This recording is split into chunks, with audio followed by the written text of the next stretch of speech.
Bien, pues buenas tardes a todos. Como ya me presentó la secretaria, soy la maestra Carolina Cruz Figueroa, vengo desde la ciudad de Chetumal, Quintana Roo, y pues me corresponde presentarles la nueva familia de libros de texto gratuito, en este caso, quinto grado.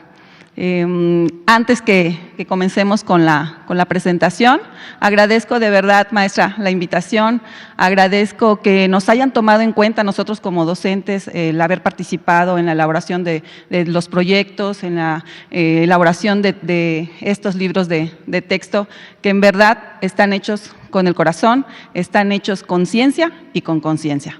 Entonces, vamos a iniciar. El primer libro que les voy a presentar se llama El libro sin recetas.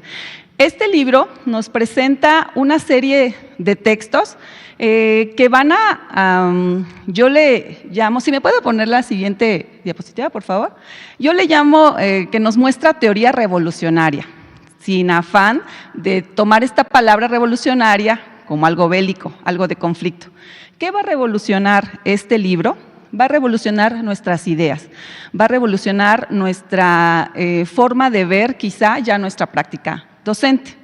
En el momento en que pues ya tenemos unos añitos de servicio, en mi caso casi a punto estoy de cumplir 21 años de servicio, pues sí llega el momento en que a lo mejor la apatía, el desánimo te llega a rondar por ahí. Entonces, estas lecturas que nos maneja este libro, pues trata justamente de rescatar esa emoción, ese dinamismo que teníamos en un inicio con nuestros alumnos y alumnas al momento de estar frente a grupo. Y de verdad sé que todos nuestros compañeros docentes hacen su mejor esfuerzo, se entregan al 100% y pues al leer este libro de verdad nos devuelve esa emoción.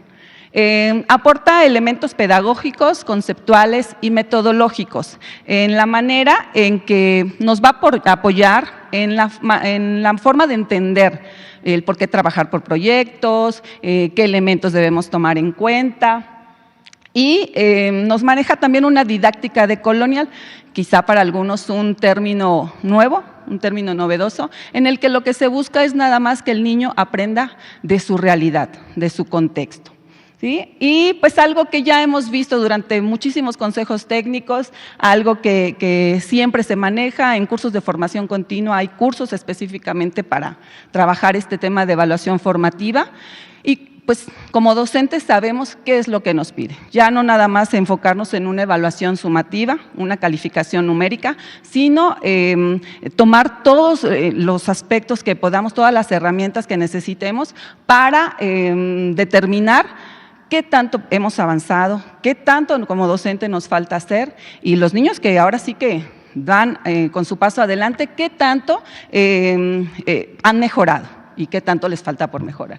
Entonces, aquí nos dice que nos debemos apoyar de las herramientas que también como docentes ya conocemos, portafolios de evidencias, diario del alumno, rúbricas, listas de cotejo y todas las herramientas que ya nosotros conocemos. En verdad, los invito a analizar este texto, a darle una lectura, porque nos abrirá el panorama acerca de por qué todo este trabajo que se está haciendo en estos proyectos. Está, como ustedes logran ver, se apoya con imágenes muy llamativas y eso también tengo que darle un punto a su favor a mis compañeros docentes que también pusieron su granito de arena en la elaboración de estas imágenes. Son ellos los creadores, son ellos los creativos que plasmaron sus ideas en estos libros para darle ahora sí que vida a esas lecturas. Muy bien, el siguiente libro es el de múltiples lenguajes. ¿Qué vamos a encontrar en este libro?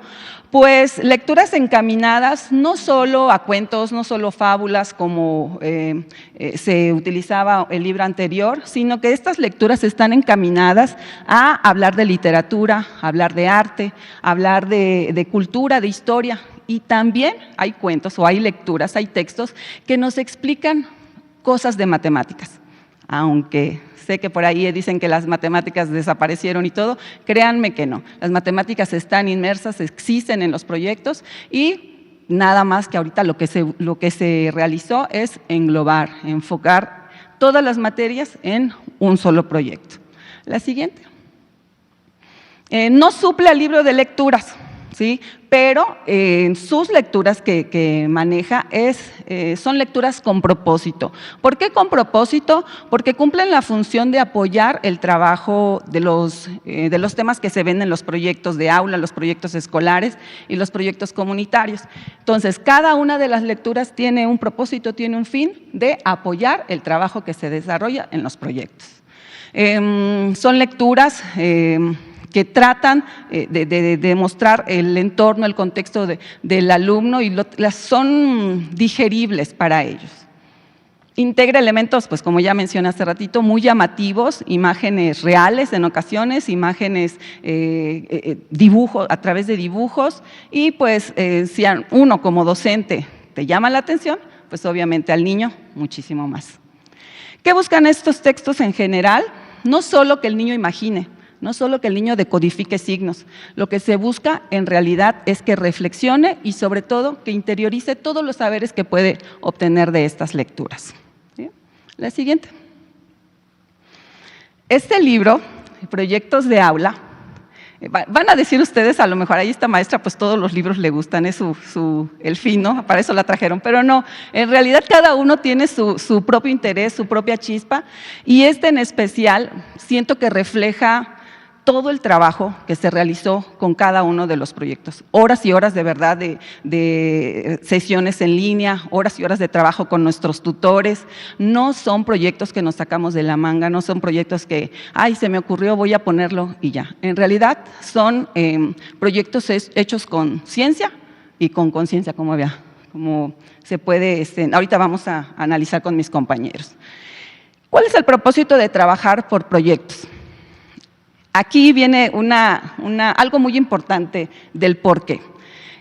Pues siempre se había tenido, o las metodologías anteriores que nosotros trabajamos, el alumno es prácticamente un oyente, es un receptor de información que el docente le brinda. Entonces, ¿qué se busca al trabajar por proyectos? El niño socializa, el niño crea, el niño aporta sus ideas, el que ahora sí que le cuesta un poquito más o tiene de alguna habilidad que el otro no posee, entre ellos se apoyan. Entonces, esa es la final de los proyectos, interactuar, crear, manifestar su ingenio en las actividades que se realizan. ¿Sí? ¿Qué tipos de proyectos se trabajan? En específico son 4.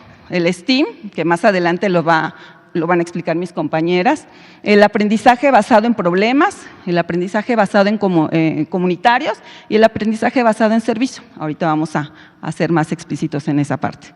Y algo que se mantiene en los 3 libros de proyectos es que mantienen la misma estructura. El título, viene una parte introductoria que nos dice cuál es el propósito, y creo que esto también ya en alguna conferencia anterior lo han manifestado, así es que no vamos a ahondar, solo vamos a mostrar la siguiente imagen, que es la que nos dice cómo está conformado cada proyecto, la estructura más bien. ¿Sí? En este caso, el libro de proyectos de aula, son 26, para quinto grado son 26 proyectos que se van a desarrollar y que no quiere decir, de verdad, que todos los tengamos que desarrollar durante el ciclo escolar. El maestro, de acuerdo a su contexto, de acuerdo a sus necesidades, de acuerdo a sus vivencias con su grupo, puede seleccionar cuáles proyectos son más prudentes de llevar a cabo y cuál igual y no. ¿Sí? Entonces, de verdad que también se agradece la libertad que nos dan a nosotros como docentes de elegir y seleccionar por prioridad en cuanto a mi contexto áulico, cuál elegir y cuál trabajar. La siguiente. En cuanto a los proyectos escolares, ¿qué se busca? Ya el niño desarrolló su trabajo dentro del aula, ya el niño posee habilidades, a lo mejor se me ocurre, ¿no?, de explicarle a sus compañeros, de tener esa seguridad de hablar frente a sus compañeros. Ok, ya se tiene todo el trabajo dentro del aula. Ahora, ¿qué sigue? Pues plantear diversas situaciones a través de estos proyectos, pero ahora a nivel escuela. ¿Sí? Que también nuestro trabajo que se está realizando dentro del aula se exprese a los demás compañeros de los diferentes grados. ¿Sí? Cuando tú al niño tan simple actividad que le dices, vamos a hacer una lectura de X tema, pero lo vamos a hacer fuera del aula, nos vamos a ir al patio de la escuela. O sea, la actitud de los niños es, o sea, se ponen felices por el hecho de salir del salón, ¿sí? Entonces, ¿qué se busca con estos proyectos escolares? Incluir a todos los demás grupos para que ellos vean qué se está trabajando dentro del aula, ¿sí? Y pues se da a conocer el trabajo realizado de impacto o que impacte a los actores de la escuela y los niños de otros grados. Igual pueden observar las imágenes de verdad que ahora sí que hicieron nuestros mismos compañeros y que de verdad le dan vida a cada una de las páginas de los proyectos. Proyectos comunitarios, ¿de qué se trata esta parte de proyectos comunitarios? Pues ahora sí que es continuidad de los otros dos libros. Ya trabajamos en el aula, ya trabajamos en nuestra escuela, ¿qué es lo que falta? Proyectarnos hacia la comunidad. ¿Cuál es la finalidad? Pues ahora sí que trabajar en comunión con los padres de familia, hacerlos partícipes de la educación de sus hijos.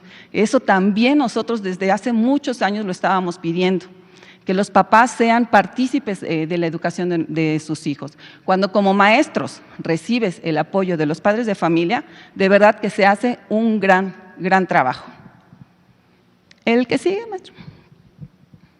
En cuanto a los proyectos comunitarios, son 27 proyectos que se pueden desarrollar a lo largo de todo el ciclo escolar, es de los más extensos, y pues al trabajar ahora sí que en comunidad, pues se ponen en juego la colaboración, la empatía, el apoyo, entre otras. Pero más que nada, se da un aprendizaje en colectivo. Cuando los niños, igual tú trabajas con ellos en el aula, trabajas con ellos en la escuela y llegan a casa y mamá, vi el tema de la radio, nos llevaron a la radio a ver cómo se hace un programa. Cuando llegan a casa y lo exponen, a los papás también les llama la atención, ay, pues yo tuve la oportunidad o no tuve la oportunidad de acudir, ¿no? O qué padre que tú lo estás haciendo. Entonces ahí se da el aprendizaje en comunidad. ¿Y la que sigue?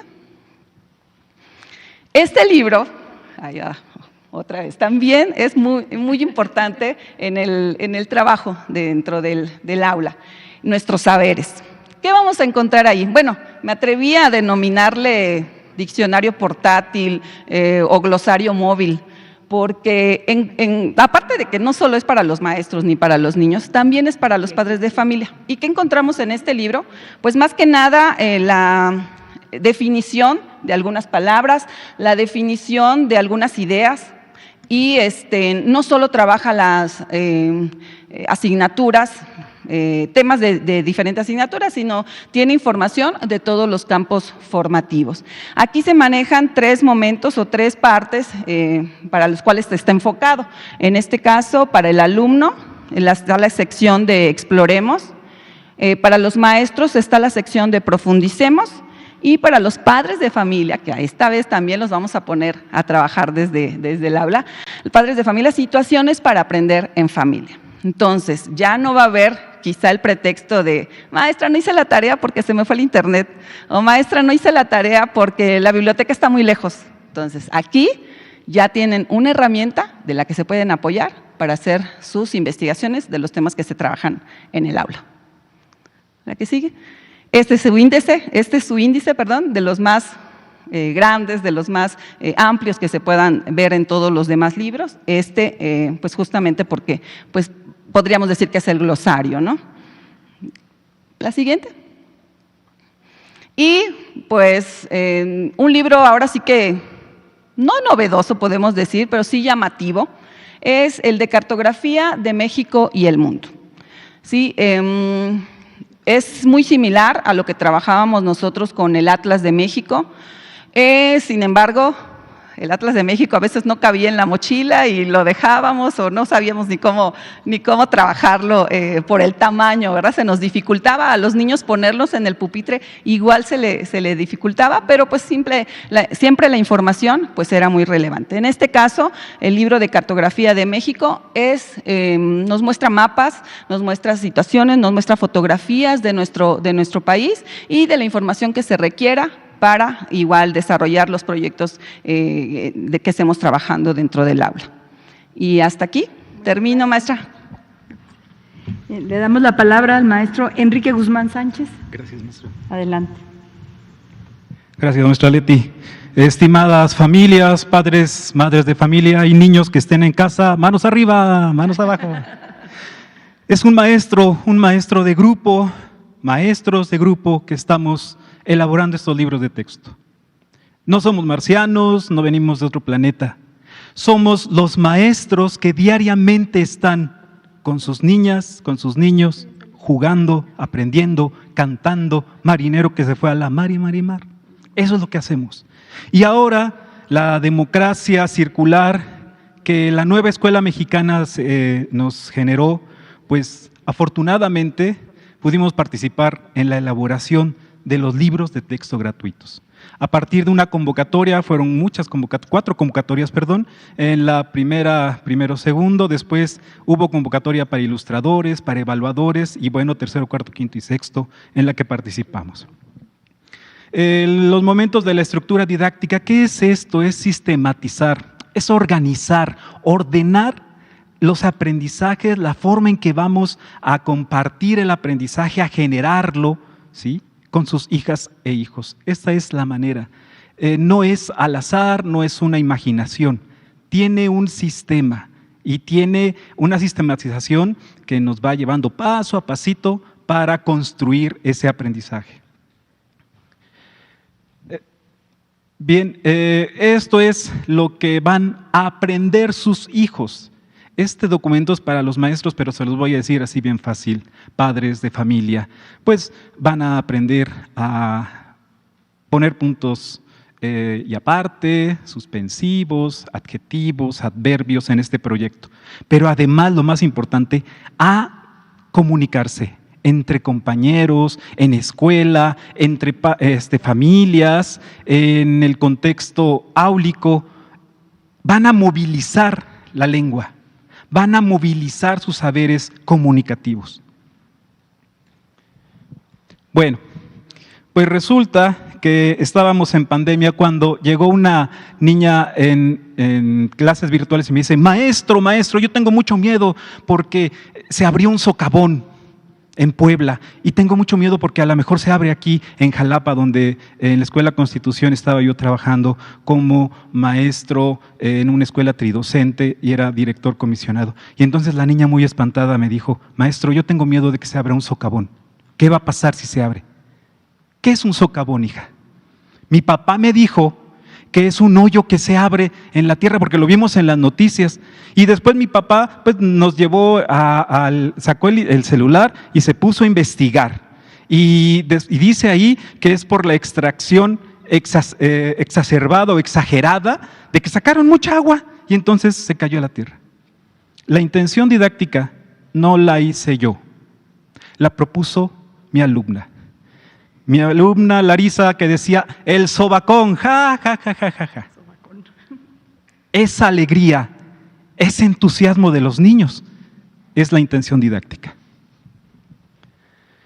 Bien, y pues y lo que les acabé de comentar es una problemática situada, el contexto. Y decían mis alumnos, oiga maestro, pero aquí en Jalapa ya hay tandeos. Ya hay tandeos porque hay 2 días agua y 2 días no, etcétera. Y le digo a los niños, oigan, ¿y así será en todo el país? ¿O habrá un lugar donde haya mucha agua? Pues en la costa, maestro, allá en Veracruz, ahí hay mucha agua, pero no la podemos beber. ¿Para qué será esa agua? Ahí la del socavón, la que están ustedes diciendo de sus ríos, lagos. ¿Saben qué es una meyal? No, maestro, empezamos a trabajar a partir de la problematización del contexto, de las preguntas, ¿por qué? ¿Para qué? ¿De qué? ¿Qué pasa? ¿Qué me está pasando en la tierra? ¿Qué está pasando con el agua? ¿Habrá más agua adelante? Todas esas preguntas son a partir de los niños.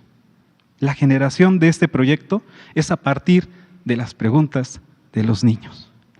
Bien, identificamos los saberes previos, pues los niños saben muchas cosas. ¿Por qué? Pues porque platican con mamá, papá, el tío, hasta con el perico y con el perro, ¿no? Ahora andan con el perrito y andan hablando ahí los niños. Bueno, esa es parte de esa movilización de los aprendizajes.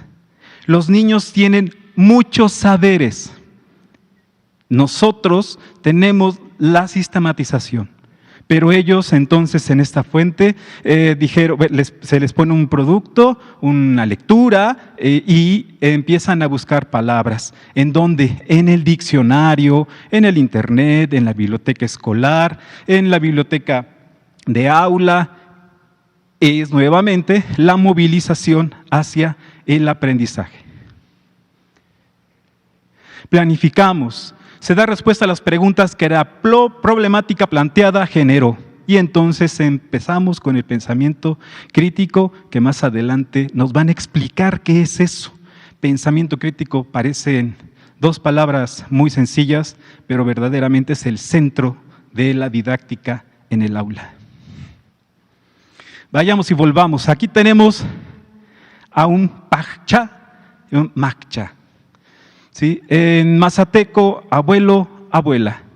El proyecto inicialmente se llamó Nanda, madre agua, madrecita agua. Entonces, el momento importante de que las familias son parte del aprendizaje. Papás, mamás que me están escuchando, es aquí a donde el trabajo que hacen con sus hijos ayuda muchísimo a la generación, a la construcción del aprendizaje. Sus hijos cuando platican con ustedes, platican con el abuelito, uy, no, yo me acuerdo que antes sí había un río aquí, pero después se secó porque llegaron muchas fábricas, pero hubo trabajo. Y esa problematización la hacen los niños, la hacen ustedes desde casa. Y eso es importante porque los que la recuperan somos nosotros para generar el aprendizaje. ¿Ya ven? Qué bonito, ¿verdad? Bien, reorientamos y seguimos nuevamente el trabajo entre pares, hermanos, amigos, familia, comunidad. ¿Qué es la comunidad? Nosotros en este momento estamos generando una comunidad. El aula es una comunidad, la familia, por supuesto, los amiguitos de primero A, primero B, primero C, la escuela es una comunidad. Van a generar esas preguntas ahora con sus demás compañeros, van a aprender otras cosas. ¿Qué dice tú? Oye, pero mi papá dice que el socavón es porque faltó arena. ¿Es verdad? Bueno, vamos a buscar, porque nosotros ya empezamos a buscar en la biblioteca, en los libros, y en el libro dice que es porque falta agua en los mantos acuíferos. ¿Sí? Nuevamente, ¿quién está haciendo ese trabajo? Los niños, son ellos. Este proyecto, junto con todos los proyectos que están en los libros, es lo que buscan. No se espanten, papás. Confíen en nosotros. Reorientamos y seguimos. Importante. Estamos en lenguajes, ¿verdad? Pero uno de los ejercicios fue, vamos a sacar una cubeta y vas a ponerla debajo de la regadera y vas a medir cuánta agua cae en esa cubeta. Vas a ver cuánta agua cae en esa cubeta. Eso nos generó la oportunidad de la vinculación con matemáticas. ¿Qué vimos? Capacidad, cantidad de líquido que cabe dentro de un objeto. Maestro, fue mucha agua, dicen los niños de primero. Maestro, fueron litros, dicen los niños de quinto y sexto. Y entonces pues vimos medidas de capacidad, mililitros, centilitro, decilitro, litro. ¿Sí? Están las matemáticas, ahí están. Y partimos de lenguajes. ¿Sí? El volumen es la cantidad de espacio que ocupa un cuerpo, esa es la progresividad del aprendizaje. Y por supuesto, ayer escuchaba yo la conferencia y recordé que todo lo que estamos trabajando, como dice la maestra, no es descubrir el hilo negro, pero los maestros PACAEP, que eran maestros de actividades culturales, trabajaron por proyectos y estamos hablando de los 80s, 90s más o menos. Y en las escuelas multigrado se trabajó con esa propuesta desde hace mucho tiempo. ¿Sí?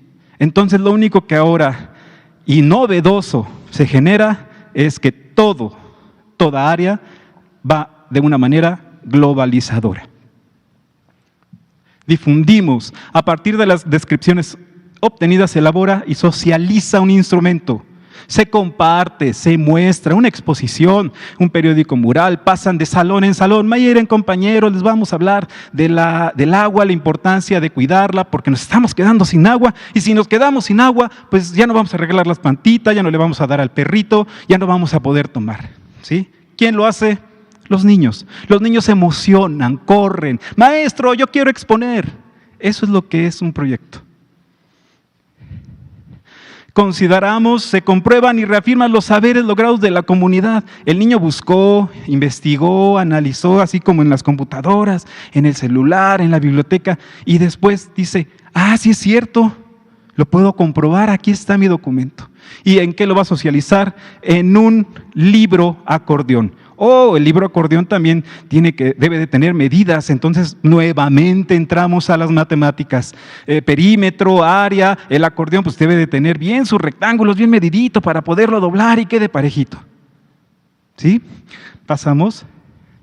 Avanzamos, se socializan y se valoran los resultados, las posibles soluciones de intervención. Los niños no solo van a aprender, sino también van a generar soluciones. ¿En dónde? En casa, en la escuela, en la comunidad. Por eso los proyectos se dividen de esa forma, se organizan, de esa forma. ¿Sí? Porque podemos intervenir inmediatamente en casa o en la escuela o en la comunidad. Bien, el aprendizaje, la evaluación formativa, pues son todos los momentos que ya han estado escuchando durante las conferencias. Y la vinculación con la nueva familia de libros de texto en la página 16, descripciones. La vinculación entre los libros de la nueva familia, un libro sin recetas, nuevamente ustedes ya han estado escuchando sobre esto. Y estas son las muestras del pilotaje que hice de este proyecto. El pilotaje, los niños en la Escuela Unitaria Francisco Villa de la maestra Silvia Hernández Alonso en San Luis Potosí. Miren, la siguiente, por favor. Vemos nuevamente que este proyecto funciona porque ya lo aplicamos, funciona porque ya lo hicieron los niños. Aquí están las evidencias. Y en la Escuela General Lázaro Cárdenas de Cholula, tenemos el siguiente ejemplo que propusieron los niños.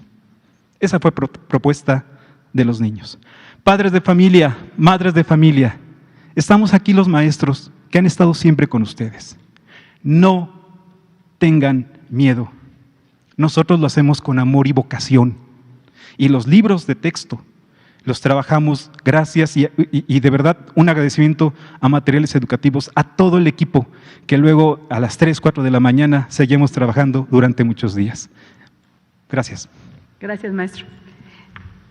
Nora Hilda Rodríguez Báez.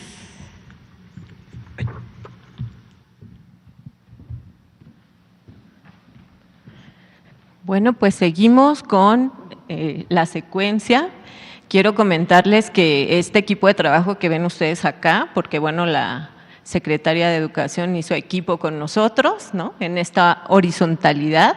Créanme que tengo 38 años de servicio, he pasado más de 5 reformas educativas y es la primera vez que hay una Secretaría de Educación Pública, aparte que se sienta a la mesa a trabajar una propuesta de trabajo para ustedes, padres de familia, para ustedes maestros, para el público en general. De verdad, yo tengo años en este negocio de ser docente y ver por el interés superior de la nación, que son los estudiantes, ¿no?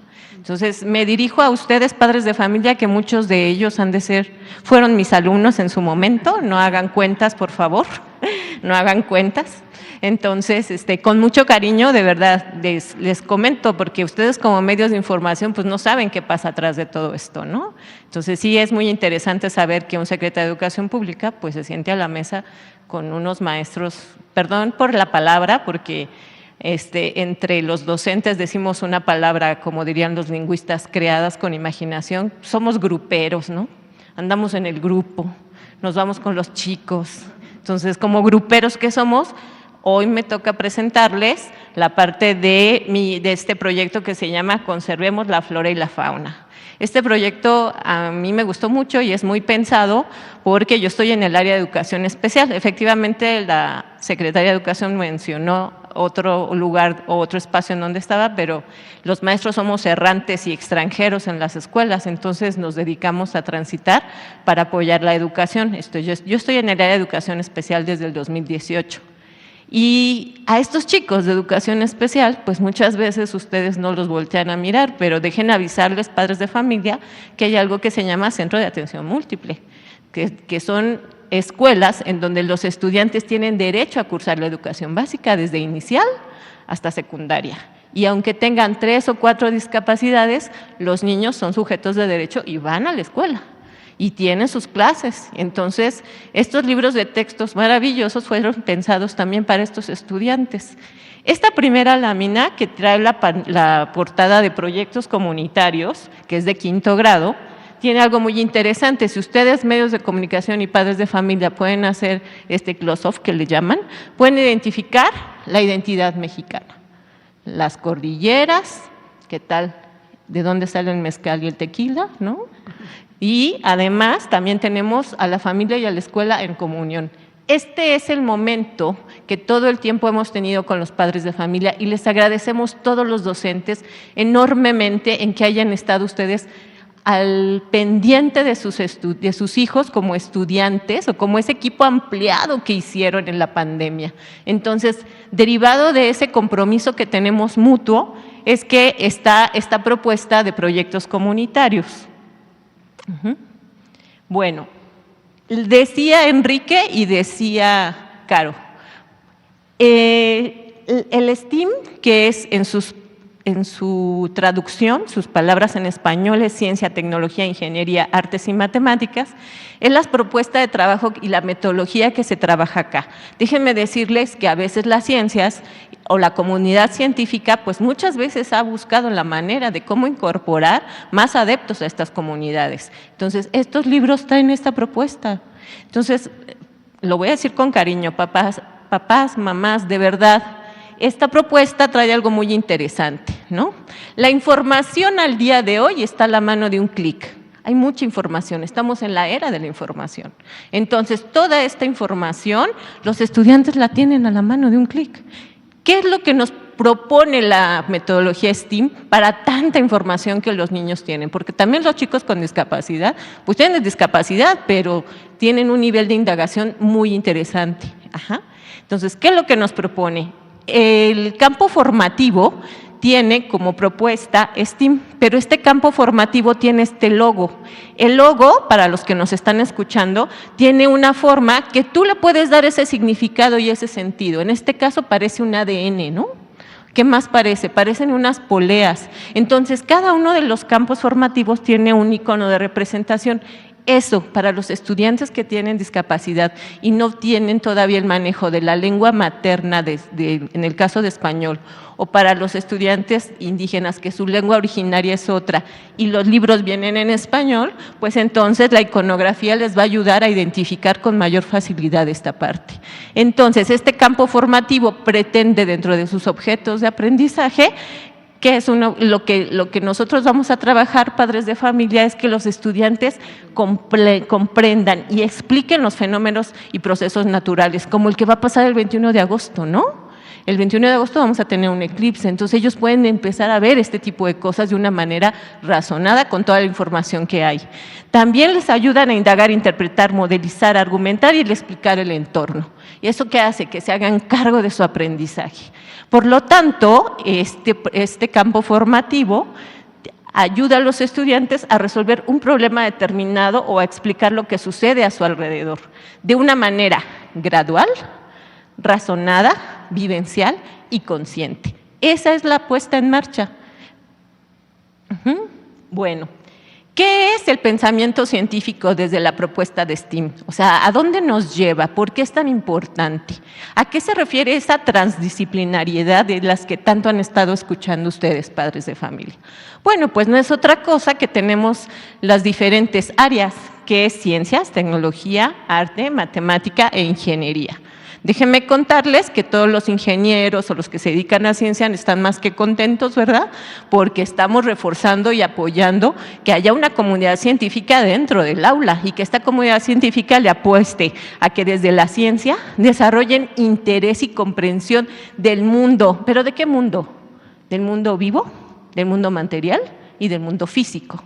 Entonces, no es cualquier mundo, es un acercamiento a esa realidad en la que los estudiantes están. Estamos hablando de la nación de México, no estamos hablando de las ciudades, estamos hablando de todo el territorio nacional. ¿A qué nos apoya la tecnología desde esta mirada? Bueno, pues el conocimiento científico nos ayuda a darle solución a una necesidad. Hay una chiquita en Chiapas, ¿no?, que hizo un prototipo para Wi-Fi, porque allá no hay señal. Entonces, esta parte ella resolvió una necesidad.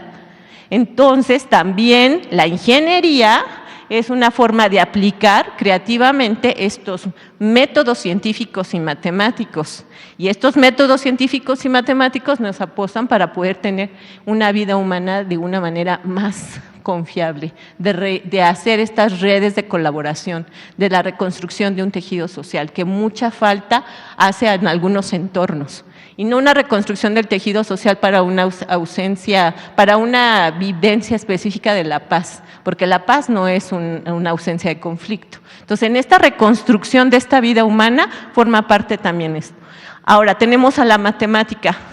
Quiero mencionarles, padres de familia, y ustedes lo saben mejor que nadie, y medios de comunicación, todos los bebés nacen con el constructo del lenguaje matemático. Todos tienen un pensamiento matemático. Desde que el momento en que el bebé está esperando que le den de comer y mide el tiempo a través de comida en comida, él ya está haciendo esta aproximación y noción. La doctora Irma Fuenlabrada nos hablaba constantemente. Los estudiantes de preescolar tienen ya nociones matemáticas, los estudiantes de primaria igual. Entonces, los niños no salen despegados de la matemática, los niños ya traen el lenguaje matemático y las nociones. ¿Qué hacemos en la escuela? Sobre todo en quinto grado, ¿qué vamos a hacer? Bueno, pues vamos a ver que esta capacidad numérica pues nos va a apoyar desde estos proyectos a poder interpretar, analizar la información que está a la mano de un clic, simplificar, resolver problemas y sobre todo evaluar riesgos y tomar decisiones. El mundo y los estudiantes de quinto grado y desde preescolar hasta superior se tienen que manejar por la toma de decisiones y hacerse cargo. Y otra parte muy importante, el arte, ¿no? ¿Qué nos da el arte? Bueno, pues el arte nos hace esta parte del refinamiento del sistema sensorial y perceptivo y además hace que tengamos el cultivo de la capacidad de imaginación. Yo no soy experta en arte, pero cualquier persona que es experta en arte te dice, ¿no? Que bueno, una parte del arte es esa representación y para tener una representación de lo que ellos están imaginando y creando, te ayuda toda esta parte sensorial, y de percepción. Mis estudiantes, digo mis estudiantes no como un ejercicio de posesión, sino de responsabilidad y compromiso del área de educación especial, tienen un nivel sensorial impresionante porque se compensa esas características en el caso de ellos. Bueno, pues entonces este proyecto de conservemos la flora y la fauna, igual se asume desde una cotidianidad. Efectivamente, como decía Enrique y como decía Caro, esta cotidianidad, por ejemplo, es del trayecto de la casa a la escuela. Si yo ahorita le pregunto a los presentes que están aquí, ¿cuántos árboles hay de la casa hacia acá en el trayecto que ustedes han visitado? Inmediatamente van a empezar a meter en su imagen mental este trayecto de su casa hacia acá y van a tratar de visualizar, no es pregunta de examen, no vayan a pensar, pero sí por lo menos estamos haciendo ese ejercicio que constantemente hacemos con los estudiantes. Y los ejes articuladores que son estos, me van a decir, oiga maestra Nora, pero ¿por qué tantos ejes? Bueno, porque el eje de inclusión forma parte de esta identidad de los estudiantes, el pensamiento crítico, que ya lo expliqué hace un momento, la vida saludable, que no se refiere a la ausencia de enfermedad, sino a la reconstrucción de ese entorno en el que tú vives y cómo lo conservas. En la parte de apropiación de las culturas a través de la lectura-escritura, ya no es leer y escribir para apropiarte de la cultura, ya es apropiarte de las culturas a través de la lectura y escritura. Y leer y escribir no es hacer actos, sino leer y escribir es leer esta realidad, escribir a partir de otras formas de expresión. Y artes y experiencias artísticas desde esta mirada sensible de los estudiantes que imaginan y crean. Bueno, pues empezamos con este recorrido. El primer momento, ¿cuál es? Los saberes de nuestra comunidad. En este apartado, desde hace mucho tiempo, y los docentes como conocimiento de causa, siempre hacemos una pequeña revisión. ¿Qué saben los estudiantes de esto? A esto se refieren los conocimientos previos. Sus hijos siempre traen conocimientos de otros lados e información de otros lados. Ustedes sabrán que no es lo mismo un niño que vive con los tarahumaras, ¿no?, a los niños que viven, por ejemplo, en Oaxaca o Veracruz. Ese recorrido geográfico y territorial no es el mismo, sin embargo, tienen unas habilidades impresionantes de observación, a diferencia de los niños que viven en la ciudad, y no por la determinación del estudiante, sino por la parte del espacio. Entonces, en esta parte vamos a revisar, en esta introducción del tema, iniciamos con los ejes de simetría. Te dice, en este proyecto por indagación en compañía de tu comunidad, te aventurarás en la creación de un hotel entomológico para preservar las funciones de los insectos. Para ello reconocerás, identificarás y clasificarás distintas figuras con ejes de simetría. Ustedes sabrán que en los 90, todos aquí son muy jovencitos, yo creo que no se han de acordar, pero cuando uno venía en la carretera en los 90, se llenaba el parabrisas de insectos. Ahora yo los invito a que vayan a la carretera a ver si tienen insectos en el parabrisas. ¿Eso qué significa? Que nos estamos acabando la población de los insectos. Por lo tanto, introducimos en el tema a los estudiantes, y al introducirlos al tema y vemos estos conocimientos previos, incorporamos desde la vinculación con el libro de saberes el concepto de simetría. Decía Caro, pues es mi glosario, yo les llamaba mi Google material, porque ahí viene todo lo que quiero saber, todo lo que usted quería saber acerca de, así le hubiera puesto yo el nombre, porque ahí viene este Google material en esta parte. Por lo tanto, vamos a empezar con estas rutinas de pensamiento que el pensamiento crítico te da, con el lenguaje matemático de la mano. ¿Qué significa esto? Vas a indagar, ¿qué se va a hacer? En cada pregunta de indagación son 3 preguntas en los conocimientos previos, no se me pierdan. Y entonces, ¿qué son? ¿Qué se va a hacer? ¿Quién es? ¿Cuándo? ¿Cómo? ¿Por qué? Etcétera. Y los estudiantes van a desarrollar estas preguntas. Y el demás van a establecer conclusiones. Muchas situaciones de los problemas matemáticos decían, es que no lo comprende porque no aprende a leer. No, la comprensión es todo un proceso. Y aquí en esta parte de la comprensión es donde establecen conclusiones, analizan, sintetizan y clarifican los conceptos. Vean todo el recorrido de la estructura del pensamiento científico. Y por último, socializamos y aplicamos. La interacción dialógica desde el pensamiento científico para construir saberes se requiere de una socialización. Por lo tanto, en esta parte van a socializar y van a aplicar. Y aquí es el momento donde aplican todo lo que conocieron a través de los ejes de simetría para hacer nuestro hotel entomológico, para rescatar esa flora y esa fauna. Por lo tanto, se presentan los resultados y se reflexiona sobre todo lo que se realizó. Son 8 sesiones, no las vas a hacer en un día, maestro, las vas a hacer en 8 sesiones. Y esto también tiene que ver, ustedes pueden ver del lado izquierdo, ese compromiso. Todos los proyectos, quiero avisarles a todos, todos los proyectos de la Nueva Escuela Mexicana, del grado que ustedes necesiten identificar, están enfocados también al diseño universal del aprendizaje. El diseño universal del aprendizaje requiere de este trabajo del cerebro. No he visto yo, pero ustedes como medios de comunicación o padres de familia sabrán que el cerebro del ser humano no ha cambiado en años. Entonces, no nos ha salido otro hemisferio, tampoco nos ha salido otra parte de un hueso por acá, el cerebro es el mismo. Y la neurocognición, en el caso del diseño universal, está plasmado acá. Por lo tanto, el proyecto se vincula directamente con esta lección, ¿no? Para papás, para niños y para los profesores, en este libro que ya les presentó Caro. Y hay otro libro que ya les presentó Enrique, que es el de múltiples lenguajes, donde hay una comunicación por pictogramas. Algunos estudiantes de los centros de atención múltiple, por su condición, no pueden accesar a un lenguaje normado, que es un lenguaje normal, el que nos exige el comunicarnos unos con otros, el leer y escribir. A los de educación especial a veces nos dicen, ay, aquí te traigo este niño porque no lee y escribe, y entonces no le puedo enseñar.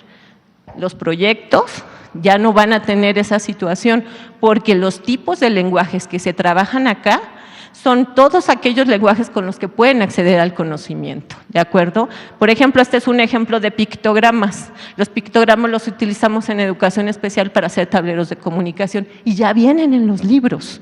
Tal parece, y voy a decirlo muy egoístamente, que la Nueva Escuela Mexicana estuvo pensado para mis estudiantes de CAM. para mis estudiantes que son de esas poblaciones de niños migrantes de población flotante, para mis estudiantes de lengua indígena, porque los estudiantes de lengua indígena pues traen su lengua originaria y a veces no accesan al español tan rápido, o para mis estudiantes autistas que no tienen otra forma de comunicarse más que a través de este medio. Perdón, lo digo muy egoístamente, pero lo digo en nombre de todos mis estudiantes con discapacidad. Muchas gracias. Gracias, padres de familia, por esta oportunidad, de verdad. Y yo les agradezco sobre todo a los libros de texto y a todos los que colaboraron en esto para que se hiciera posible que pudieran hacer estos libros que, aunque no parecen, son totalmente incluyentes y que tienen un diseño universal excelente. Si tienen alguna duda, acérquense a su maestro de confianza o acérquense a su maestro especialista de confianza y analicen con ellos los libros de texto. Nosotros no podemos parar la educación, tenemos que atender a los estudiantes porque es el interés superior. Muchísimas gracias. Gracias, maestra. Le vamos a dar la palabra a Alma Adriana, investigadora del CIMBESTAF, por favor. Gracias, buenas tardes. Pues las ideas que yo quiero compartir con ustedes tienen que ver con el desarrollo del pensamiento científico y ejemplificar un poco cómo se va desarrollando en los proyectos que ya les explicaron fases y ya conocemos algunos ejemplos. Y bueno, iniciemos pensando que el pensamiento científico es una forma de razonamiento que implica toda una serie de habilidades de pensamiento y de acción, que tienen que ver estas habilidades, por ejemplo, con la observación sistemática, el registro, la organización de datos, la generación de preguntas investigables y varias más. Entonces, vamos a ver algunos ejemplos. La siguiente, por favor. En el proyecto de aula de Una bomba en mi cuerpo, es un proyecto que inicia. Bueno, antes de esto sí les quisiera comentar que voy a hablar desde la mirada de los estudiantes, de las niñas y los niños y los procesos que niñas y niños tienen que generar, tienen que activar y tienen que poner en práctica para desarrollar el pensamiento científico. Estamos de acuerdo que quien desarrolla el pensamiento científico son los niños y las niñas, entonces desde ahí les voy a estar comunicando estas ideas. El anterior, perdón. Bueno, en esta.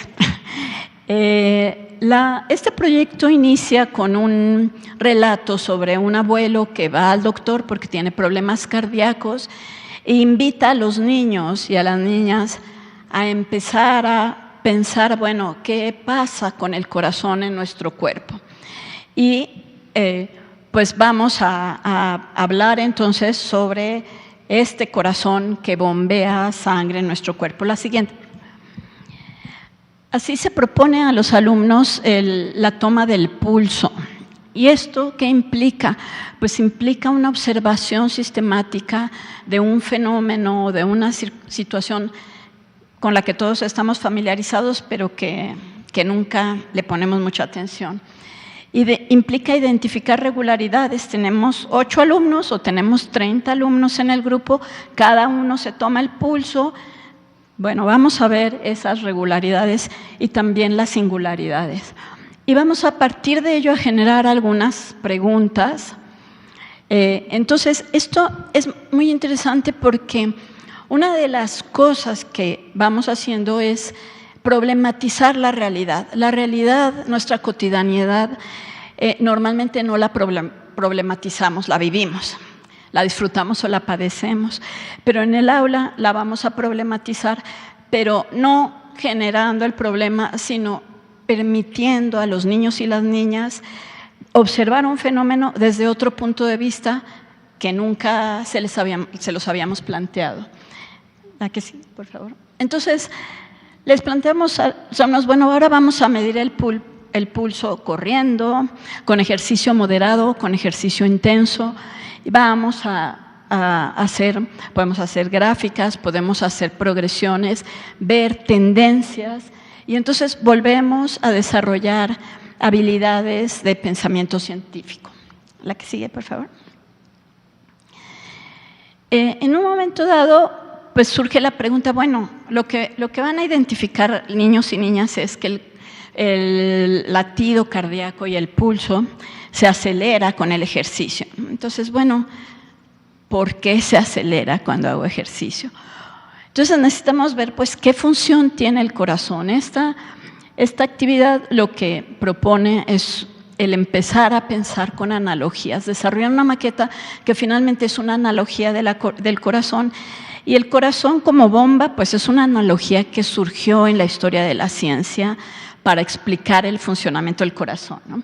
Entonces, esta analogía les permite identificar ese bombeo de un líquido, que en el caso del corazón es la sangre, y que ese bombeo, cuando es un ritmo más acelerado, pues hay un bombeo mayor de sangre. Entonces hay un inicio de establecimiento de relaciones causales que son muy importantes para responder preguntas sobre el por qué, ¿no? Porque hay que generar estas relaciones. Pero al mismo tiempo generamos nuevas preguntas. Cabe señalar que en el libro de Nuestros Saberes se propone otra analogía asociada al diafragma y a los pulmones. Entonces, no es esta la única, y yo reconozco, he trabajado mucho con profes que trabajamos muchísimo las analogías en el aula, no solo esta, sino muchísimas más. Entonces surge otra pregunta, bueno, ¿por qué necesitamos bombear más sangre al cuerpo cuando hacemos ejercicio? Entonces vamos complejizando y entonces integremos la multicausalidad. Ya no nada más hay una causa para un efecto, sino hay varias causas y esto abona al pensamiento complejo. Solemos tener un pensamiento lineal, unidireccional, y el pensamiento complejo implica pensar que hay varias causas para un efecto, o que hay varios efectos de una causa, que hay reversibilidad. Todo este tipo de cosas se asocian al pensamiento complejo. Entonces empezamos a ver esta multicausalidad porque resulta que también el sistema respiratorio, esta cuestión de inhalar, exhalar, se acelera cuando hacemos ejercicio. Esta imagen de mi lado izquierdo viene en el libro de Nuestros Saberes y establece esa relación entre sistema circulatorio y sistema respiratorio. La cuestión es empezarnos a preguntar, bueno, ¿por qué se acelera también el sistema respiratorio? La que sigue, por favor. Esto también nos da pie pues, a empezar a trabajar la sistematización y la representación con otros lenguajes, como el lenguaje matemático, la formalización y hay la representación también de la información. ¿Por qué la necesitamos? Pues para entender más esas relaciones, para entender mejor esa multicausalidad y para después transferirlo a otros problemas. Y bueno, también va a estar asociado, que esto se asocia con el pensamiento crítico, la toma de decisiones, pero una toma de decisiones que no nada más es informada, sino que es evaluada y valorada. ¿Valorada a qué me refiero? A que se integran valores, a que se integran emociones, a que se integran también formas de ver el mundo, ¿no? Y criterios para la toma de decisiones. Para cerrar porque vamos a ver otro ejemplo rápidamente, para cerrar este ejemplo del corazón como una bomba, pues construimos finalmente los niños y las niñas construyen finalmente la idea asociada a la demanda de energía cuando hacemos ejercicio. Necesitamos un oxígeno y por ahí viene más información, ya no se las presenté. Necesitamos que el oxígeno llegue a todas las células de nuestro cuerpo porque en las células es donde se produce la energía y esa energía es la que necesitamos para hacer ejercicio. Se acelera la respiración porque hay una demanda necesito más sangre con más oxígeno y entonces se van. Al final del proyecto también se habla sobre cuestiones asociadas a la importancia de hacer ejercicio, de llevar una vida saludable, etc. Un proyecto comunitario, les comento, porque los diferentes proyectos insisten, por decirlo así, en el desarrollo de algunas habilidades, pero también nos presentan otras. Este proyecto comunitario es sobre el agua, ¿no? Se asocia con el que nos presentó el profesor Enrique, que es un proyecto de aula. Este es un proyecto comunitario. La que sigue. Una de las cosas que ya comentaban es este reconocimiento por parte de niños y niñas de su propio punto de partida.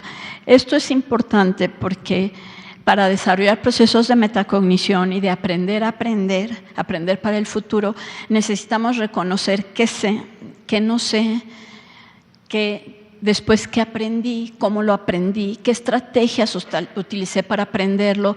Todas esas son habilidades metacognitivas que permiten regular el propio proceso de aprendizaje y aprender, ¿no? Aprender a aplicarlo más adelante. Regulación del tiempo, identificación de esfuerzos para aprender algo, toda esa serie de cosas tienen que ver con la metacognición.